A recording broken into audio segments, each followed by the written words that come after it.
खबर रीवा जिले की सिरमौर तहसील से है, जहां से पूर्व विधायक रामगरीब वनवासी के नेतृत्व में सैकड़ों की संख्या में कलेक्ट्रेट पहुंचे। आदिवासियों ने कलेक्ट्रेट का घेराव किया। पूर्व विधायक रामगरीब आदिवासी ने बताया कि सिरमौर तहसील के सिरमौर हलका में शासकीय जमीन पर आदिवासी झुग्गी झोपड़ी बनाकर कब्जा कर रहे हैं, लेकिन आसपास के किसानों के द्वारा उक्त मामले को न्यायालय में लगा दिया गया है, जहां से बेदखली का नोटिस जारी किया गया है। पूर्व विधायक ने कहा कि नोटिस का जवाब उनके द्वारा दे दिया गया है। शासन की मंशा अनुसार शासकीय जमीनों पर आदिवासियों को पट्टा दिया जाना है, लेकिन अब उन्हें बेदखल किया जा रहा है। जंगल विभाग कहता है कि राजस्व की जमीन है और राजस्व कहता है कि जंगल विभाग की जमीन है। इसी बीच उनका पट्टा पाने का अधिकार अटका हुआ है। कलेक्टर ऑफिस आए हैं, मांग लेकर के हम नहीं आए, इनकी मांग की आवाज में आए। आदिवासियों भूमिहीनों की मांग की आवाज के साथ में हम आए। हम इनको लेकर के नहीं आए, इनकी आवाज के साथ आए। ये मामला है सिरमौर तहसील के पटवारी हलका सिरमौर की।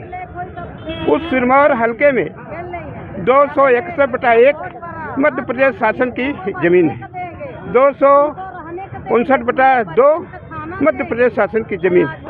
उन जमीनों पर ये लोग कब्जा करते थे, लेकिन मकान नहीं बनाए थे।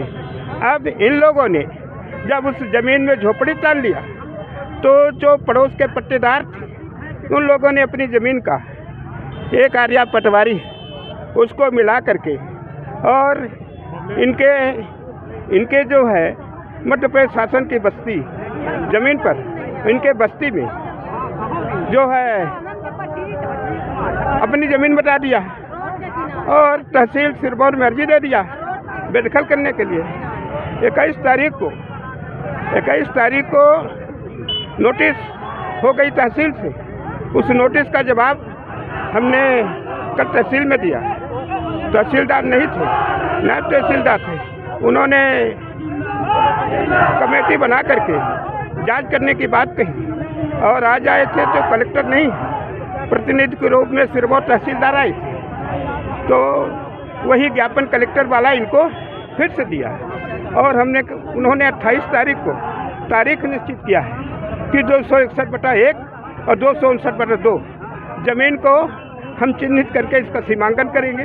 और जंगल विभाग को हमने कहा है कि राजस्व के लोग कहते हैं ये जो मध्य प्रदेश शासन की जमीन है जंगल में है, जंगल विभाग कहते हैं राजस्व में है।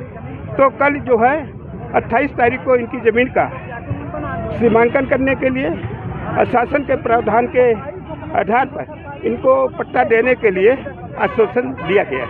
एक तरफ भाजपा है जैसी बता रही है आदिवासियों को और एक तरफ उनको घर उजाड़ रही है, तो इसमें कांग्रेस की कहाँ है? मतलब कितना नहीं दिख रहा है कि कांग्रेस इस मुद्दे को क्या करें? कांग्रेस तो मुद्दे पर गई। कांग्रेस के शासन में यहाँ पर जब हम 2008 में विधायक थे, हमने कांग्रेस ने तो यहाँ पर सेलिंग एक्ट लागू किया, यहाँ पर समिति की ज़मीन का लागू किया, चरनोई ज़मीन आवंटन पर लागू किया। हम जब विधायक थे, हमने विधानसभा लगाया था, मध्य प्रदेश में कितने चरनोई के पट्टे मिले।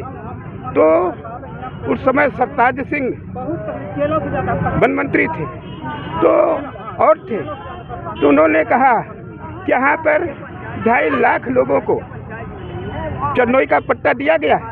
हमने 2010 में कहा कि 2010 में जो ओला बाला पड़ा तो कितने लोगों को प्रधानमंत्री की सम्मान निधि मिली। तो उन्होंने कहा कि इसकी जानकारी कलेक्ट की जा रही है। इसका मतलब कि इनका जो है कंप्यूटर में फीड इनकी ज़मीन नहीं हुआ, इनके नाम नक्शा तरमीम नहीं हो पाया, इसलिए 2.5 लाख लोगों को कांग्रेस के शासन में दी गई ज़मीन का आज तक पट्टा नहीं बनाया गया। कहाँ गलती महसूस हो रही है आपको? क्योंकि देखिए आप कांग्रेस से वहाँ विधायक भी रहे, अब भाजपा के विधायक हैं, कहाँ पे कमियाँ आपने देखी?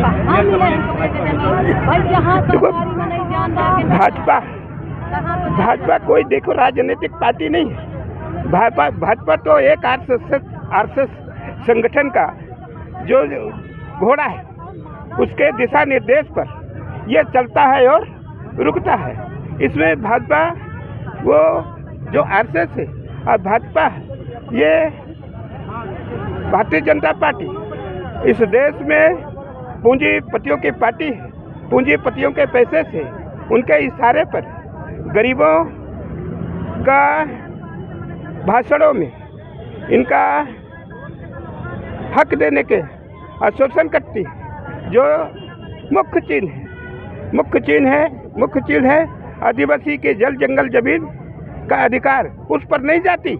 वो तो कभी लाडली बहना पर जाती है, कभी गैस सिलेंडर पर जाती है, कभी राम मंदिर पर जाती है, कभी हिंदू मुस्लिम पर जाती है, कभी सिख ईसाई पर जाती है कि हिंदू को सुरक्षित रहना चाहिए। हम किसी धर्म के खिलाफ बोलने वाले नहीं, हर व्यक्ति का धर्म स्वतंत्र है। आपके